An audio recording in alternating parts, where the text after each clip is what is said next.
Previously shown on my channel. Me personally, I started to slack as a mother. I've shed too many tears at this job, on the way to this job. It started to overwhelm me. Our district team manager went on vacation multiple times. So that told me again that not only do you not hear me, it's like you don't care. This is part 2.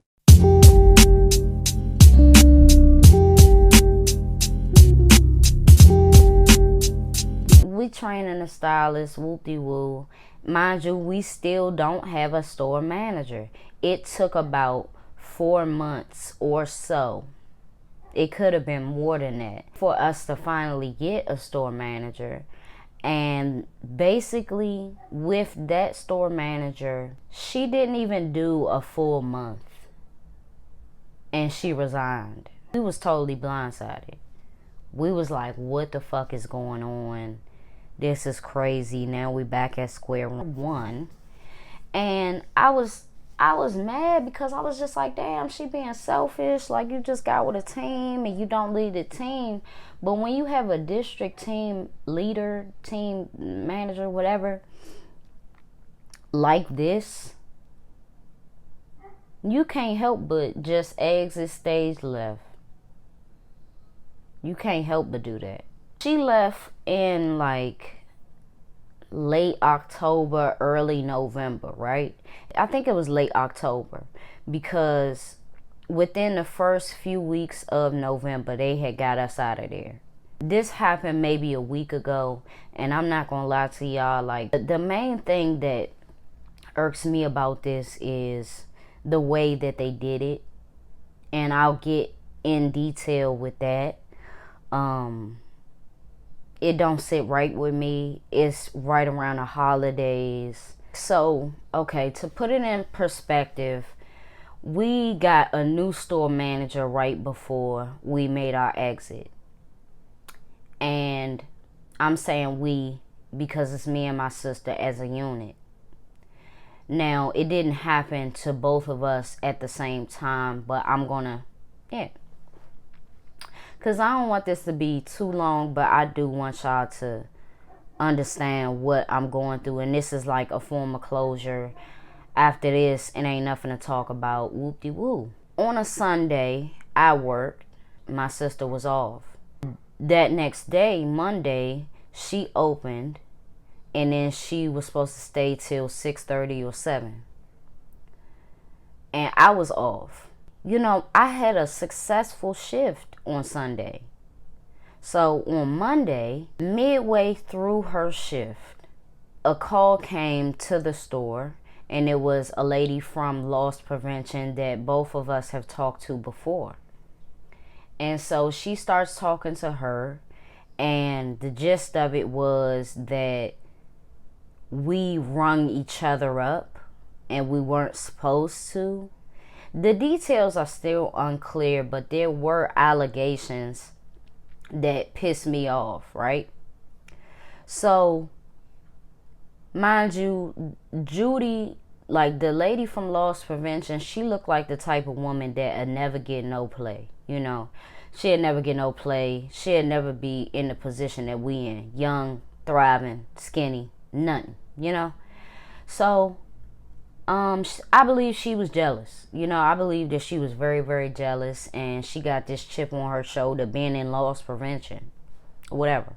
So the gist of this call is saying that we did something wrong, and because of it, she's getting suspended. They told her to give her key to the new store manager and to clock out and leave. So she called me right after, and I did not expect her to say that at all.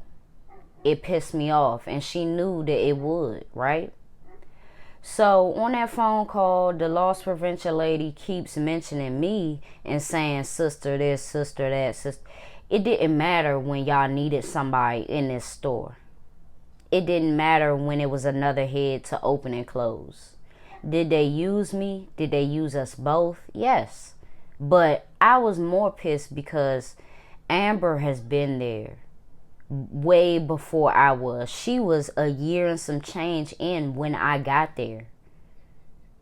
So she has been through her own struggles and trials and tribulations with this job. It pissed me off that they did her like that. But to even mention me and keep bringing up this sister shit when I didn't tell, I wasn't using that as bragging rights to nobody.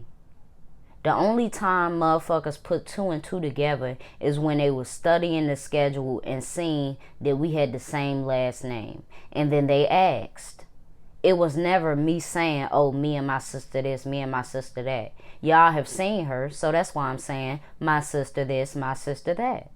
But two co-workers and two customers and shit like that, I wasn't saying none of that. Neither one of us was.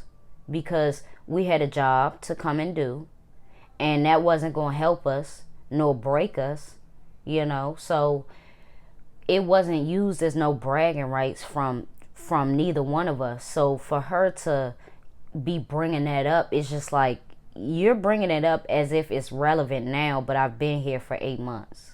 That's why she ain't talked to me, because I would have recorded that shit. You know, but in the moment, how could you even think of that? That'd be the thing. They did that to her, and she asking the lady, like, just tell me if I'm fired. Tell me if y'all let me go. Tell me, you know. An allegation was dropped about all this stolen merchandise and all of these just salacious fucking bullshit filled allegation pie. That sent me over.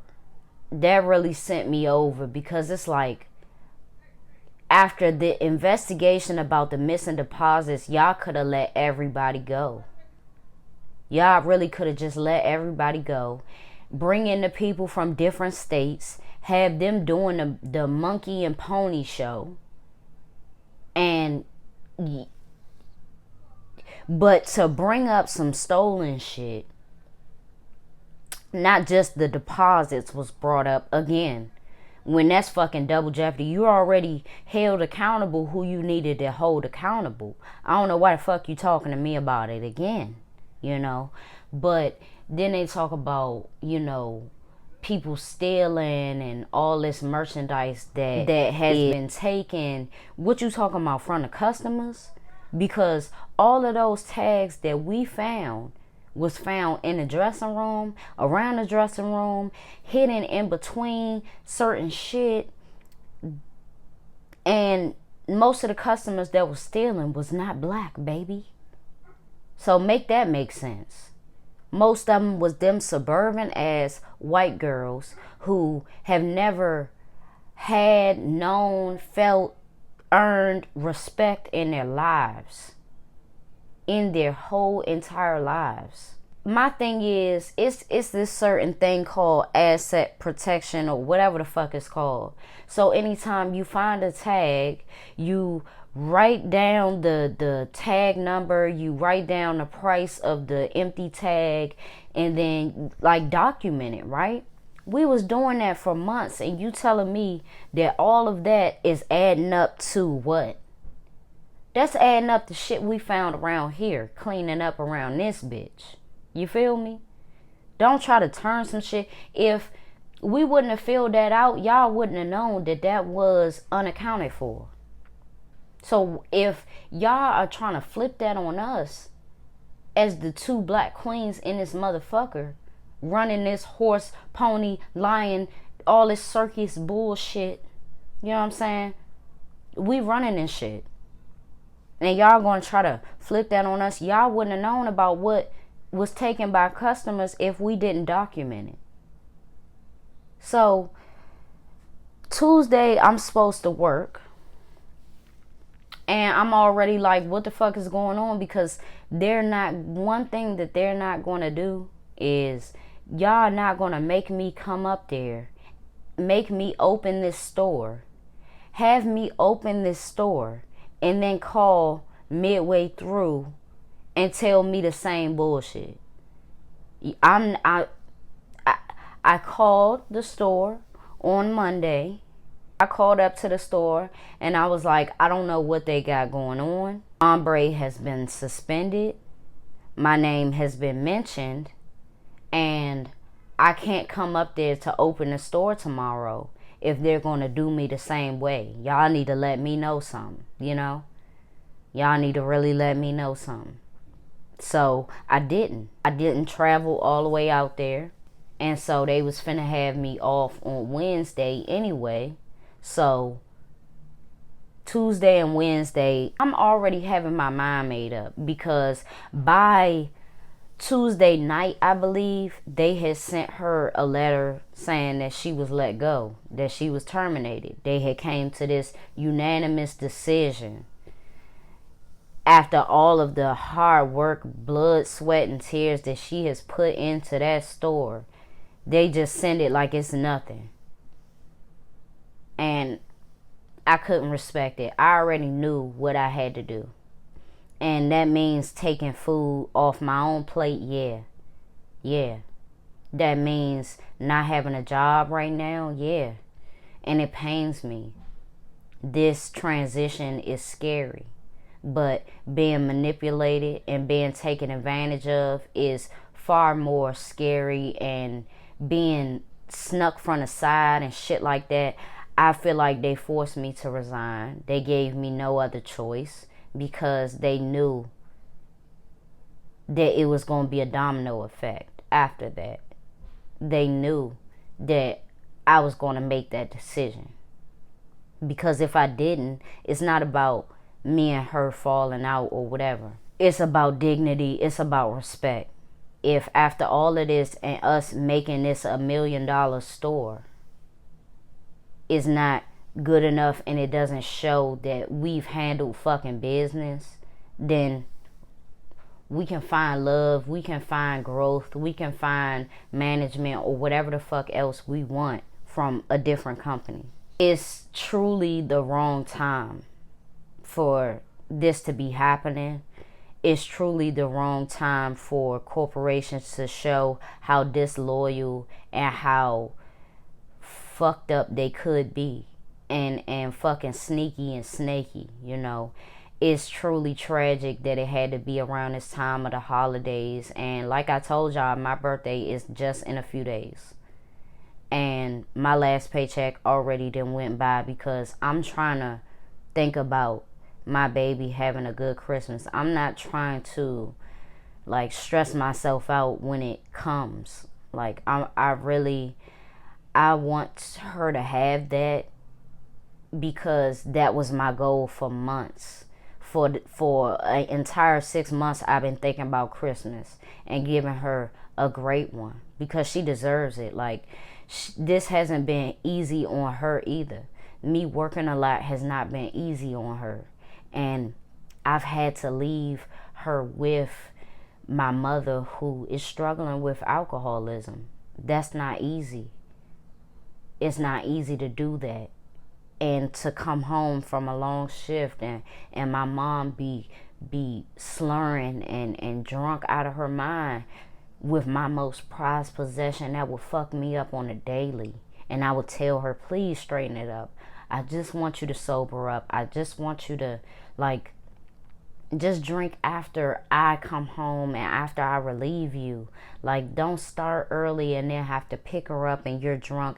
That's us all over again, you know. It was so much that I was going through within this job and within maintaining it that I don't wish on any other young mother. It truly felt like the pursuit of happiness. It really did. And it does not have to be like that. I know so many women, so many young girls with really good moms. Moms that was in that store spending a bag on their kids, and their kids was very ungrateful. I'm like, Mom, I'm paying you. I'm making sure that I'm keeping up with paying you, but you keeping up with getting drunk, and that's the least of what I want you to do, you know. It was a lot that I was going through. It was a lot that was on my mind on a daily, and I still showed up and showed out and performed and made go as much as I could at that store.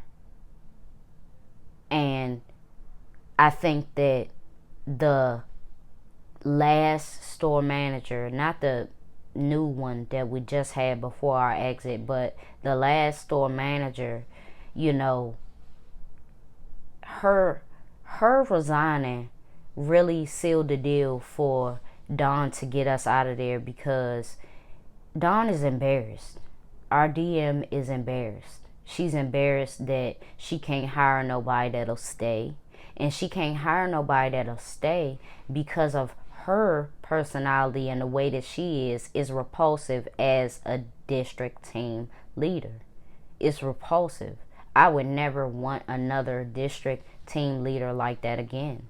And am I scarred from this? Yeah. I'm hurt. I really am. It was something that was really hard to maintain, especially, the last few months was extremely hard for no fucking reason. There was solutions that could have been made, and they were ignored, and they will continue to be ignored under her authority. Straight up. It's no other way around it. I don't wish what we experienced on anybody, especially, using us and acting as if you don't care that we black, and then racially profiling us towards the end as if we're the thieves and we're the robbers, when that's the least of the truth. That's the farthest from the truth. I hate the fact that we exited before, like, really giving a proper goodbye to the stylists that we trained, because they were really good girls.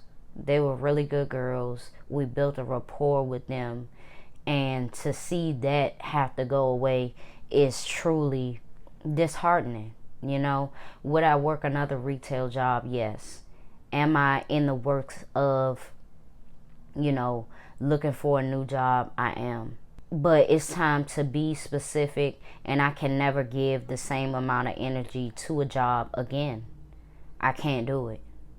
I've done it time and time again, and they wash their hands with you. I will never, ever do over 30 weeks for a corporation other than my own. And what this really taught me was to put so much into YouTube, the same drive, showing up and showing out every single day. Not having many off days. I'm taking that and I'm putting that into YouTube. That's what I learned from this job. I learned how to maintain professionalism as well. But I already had that instilled in me, so I can't even say that. I'm scared, I'm scared because it's at a time where this really shouldn't be happening. If this happened around the beginning of a new year, I'd be like, fuck it, it's a new year. You know what I mean? This was supposed to happen, but when it's around the holidays, it's like, y'all really don't have no heart to really think that this was a good time to pull this bullshit. I really gotta hone in on, my personal goals and my future. And you can never get wrapped up in a corporation and their goals, because that was me for months. Oh, we gotta make day. Oh, we gotta make day. Oh, we gotta make goal. We gotta make goal. The goal is $2,000. What if the goal is $2,000 for me in my pocket? What if the goal is $3,000 on the weekends? What if the goal is $5,000 on the weekends? Those goals are achievable for me personally. So I'm not going to limit myself anymore. That means with business, I stopped with business even before I got this job, because I just didn't believe in my capability to make a lot of money doing it.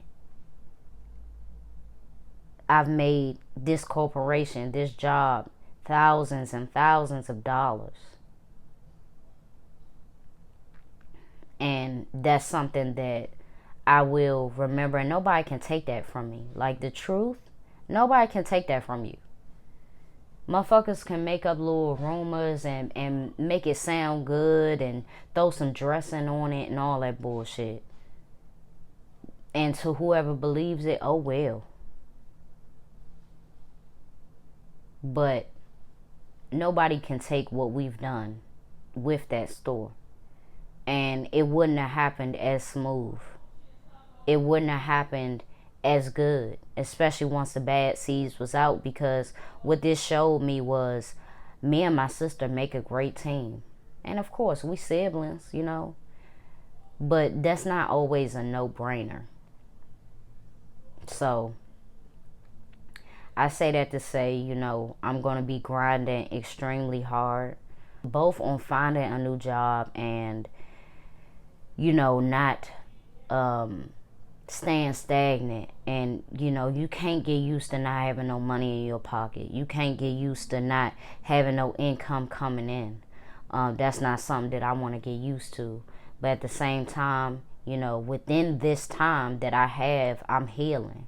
I'm still growing. And they didn't take any of my pride. They didn't take any of my happiness. They thought they did. You know, they thought they did. They knew it was going to be my birthday too. They knew exactly when they wanted to do it, and plotting like that, I don't want no parts of that. You know, I don't want no parts of the sneak attacks. And if that's how y'all handle business, then y'all can continue with that formula and see who it works for, because it won't work for many people.